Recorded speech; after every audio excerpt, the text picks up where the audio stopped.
Hello everybody, this is Digraj Singh Rajput. Welcome to social school. इस video में class 12th political science के स्टूडेंट्स के लिए एक जो सबसे इंपॉर्टेंट चीज है वो हम डिस्कस करने वाले हैं, जो कि है syllabus overview for term two exam.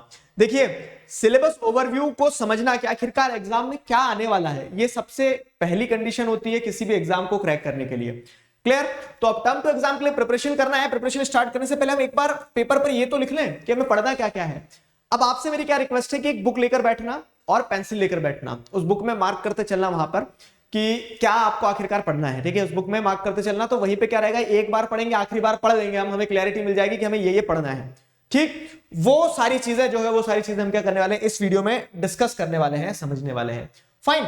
अब देखिए, तो एक इंपॉर्टेंट अपडेट मैं आपको दे देता हूं कि आप हमारा टेलीग्राम चैनल ज्वाइन कर सकते हैं। लिंक आपको डिस्क्रिप्शन में मिल जाएगी। इस चैनल को ज्वाइन करने का फायदा यह है कि आपको अपडेट मिलती रहेगी कि कब कौन सा सेशन आने वाला है, क्या चल रहा है। ठीक है, तो वो एक आपको अपडेट मिलती रहेगी। Social school is a channel bye Unacademy.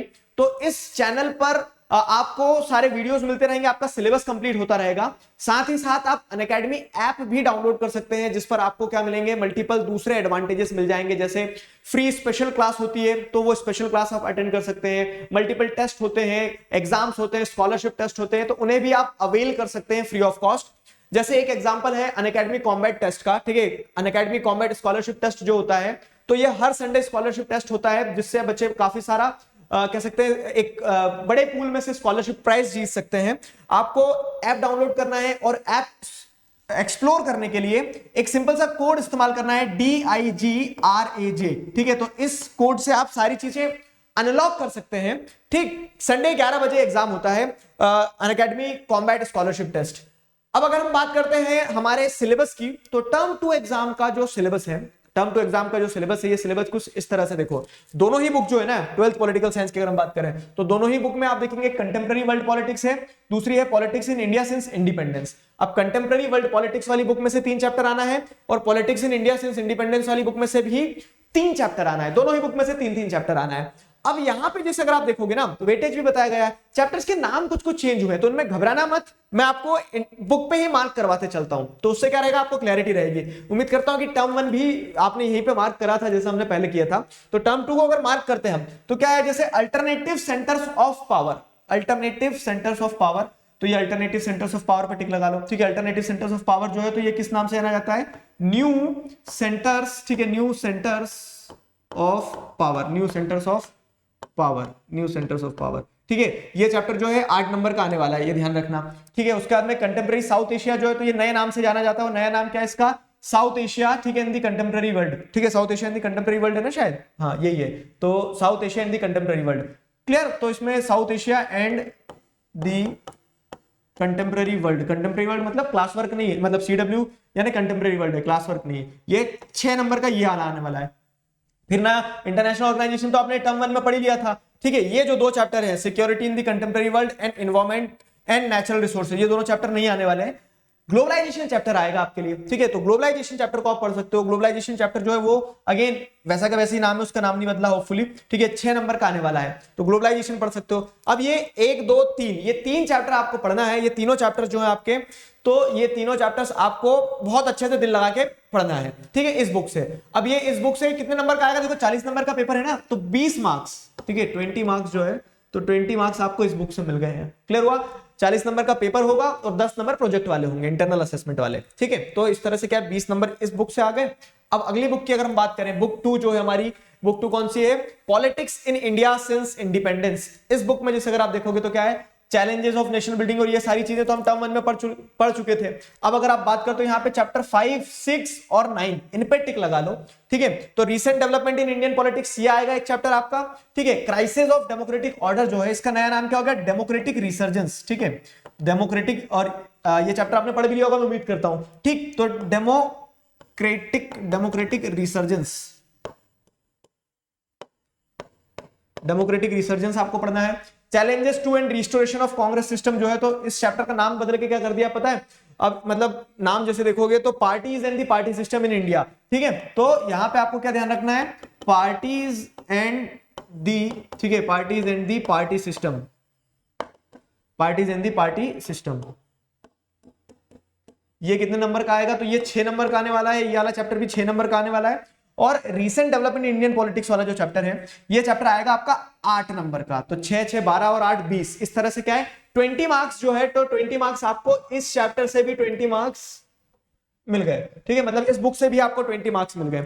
समझ में आई मेरी बात यहां तक आपको? ठीक है, ये पूरी कहानी है जो आपको समझना चाहिए थी कि कौन कौन से चैप्टर्स आने वाले हैं। अब हम कैसे स्टार्ट करेंगे, तो पहले मैं आपको recent developments in Indian politics वाला चैप्टर पढ़ाऊंगा इस बुक से। ठीक है, किधर हो गया? ठीक है, अब उसके बाद में वेट अ सेकेंड, आ गया। तो recent development in Indian politics पहले ये वाला चैप्टर पढ़ाऊंगा मैं। ठीक है, फिर उसके और अगर इस बुक की बात करें तो इस बुक में पहले ग्लोबलाइजेशन पढ़ाऊंगा। क्यों पढ़ाऊंगा, समझ में आ गया ना आपको? तो पहले हम इन्हें खत्म कर लेते, तो एक बार हमें ऐसा तो रहे कि हमारे पास मटेरियल रेडी है, समय कम है, हमें क्या इंश्योर करना है कि कम समय में हमारा काम जल्दी से जल्दी हो, वो जैसे भी हो। ठीक, तो उस कंटेक्स्ट में पहले मैं आपको ग्लोबलाइजेशन करवा दूंगा, फिर मैं आपको recent developments in Indian politics करवा दूंगा। ठीक है, ये 2 चैप्टर हम पहले कर लेंगे, उसके अलावा बाकी सारी चीजें भी हम फिर रिवीजन वाले मोड पे और डिस्कस कर लेंगे। क्लियर हुआ? अब देखो क्या है, अब ये जो संघर्ष है बच्चों का कि सर वो एडिशनल टॉपिक्स का क्या करना है, तो देखो पहले ये समझ लो एडिशनल टॉपिक कहां से आए, किधर से आए। दोनों ही बुक में कुछ कुछ एडिशनल टॉपिक्स हैं। तो अगर आप बात करते हो बुक 1 की कंटेम्प्रेरी वर्ल्ड पॉलिटिक्स की, तो उसमें जो चैप्टर है आपका न्यू सेंटर्स ऑफ पावर।